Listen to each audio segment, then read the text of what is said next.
গোলগঞ্জত উপস্থিত শিৱসাগৰৰ বিধায়ক অখিল গগৈ তথা ৰাইজৰ দলৰ সভাপতি আৰু লগতে ধুবুৰী জিলা যুৱ বাহিনী ৰাইজৰ দলৰ জিলা সভাপতি ৰাতুল ৰয়াল কিছু মন্তব্য আগবঢ়াইছে।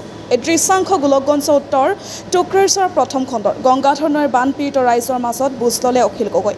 গৰাখহনীয়াত শ শ বিঘা কৃষিভূমি নদীত জাহ যোৱাৰ লগতে গৃহহাৰা হৈছে হাজাৰৰো অধিক পৰিয়াল।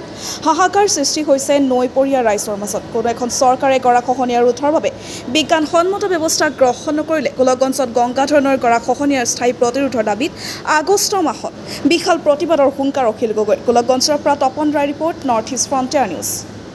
এই নদী বেঁধেছে বুঝে নাই আমার 40-50 বিঘা মাটি জলে চলে আজকে আমি বাদ পেয়ে 40-50 বিঘা মাটি হ্যাঁ জলে গেছে আমার সব দেশে দে তাই আমি জায়গা নাই এখন আমি গরম জলে দেওয়া লাগবো। সরকারে কি করে ভোট দেই আমরা হ্যাঁ এইরকম কে সরকার আমার এগুলো লাগবে না, আমাকে জায়গা দেওয়া লাগবে। হ্যাঁ আমার জায়গা লাগবে, নাহলে আমরা নদীর জাপ দিয়ে মারা লাগবো। এই 10 জনে এইটা আমার নাগে, আমার পেটে বাদ নাই, কিছু নাই। আমার কত কষ্ট এত জমি থাকতি এই গর আমি কমে নেই দুটো বাচ্চা ছাড়বার সেই অসুবিধায় আমরা মরতেছি। দেখুন এই যে নদীর কাছে এই যে বাড়ি ভাঙে না আমরা। আমার নাম বানেশ্বরী সেন। বানেশ্বরী সেন। তো কতদিন হয়েছে এখানে? হ্যাঁ ইয়াত ঘর কিমান পুরোনা? 100 বছর হইল।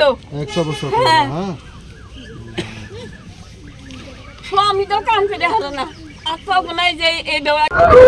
আজি আমাৰ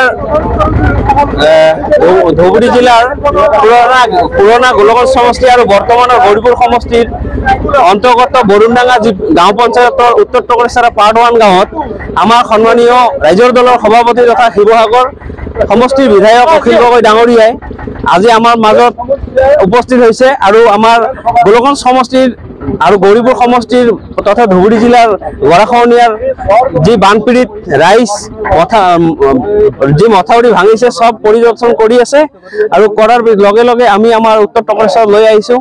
তেখেতে আমাৰ উত্তৰ টকৰেশ্বৰৰ ভাঙাখন চালে আৰু চোৱাৰ পিছত দুখ প্ৰকাশ কৰি ৰাইজৰ লগত মতামত ব্যক্ত কৰিলে আৰু বিভাগীয় যি এক্সিকিউটিভ ইঞ্জিনিয়াৰ ৱাটাৰ ৰিচোৰ্চৰ আছে তেখেতক ফোন কৰিলে, স্থানীয় বিধায়কজনক ফোন কৰিলে আৰু ক'লে যে এই গৰাখহনীয়াৰ মানে প্ৰতিৰোধ কৰাৰ কাৰণে যি ব্যৱস্থা ল'ব লাগে যাতে সোনকালে লয়।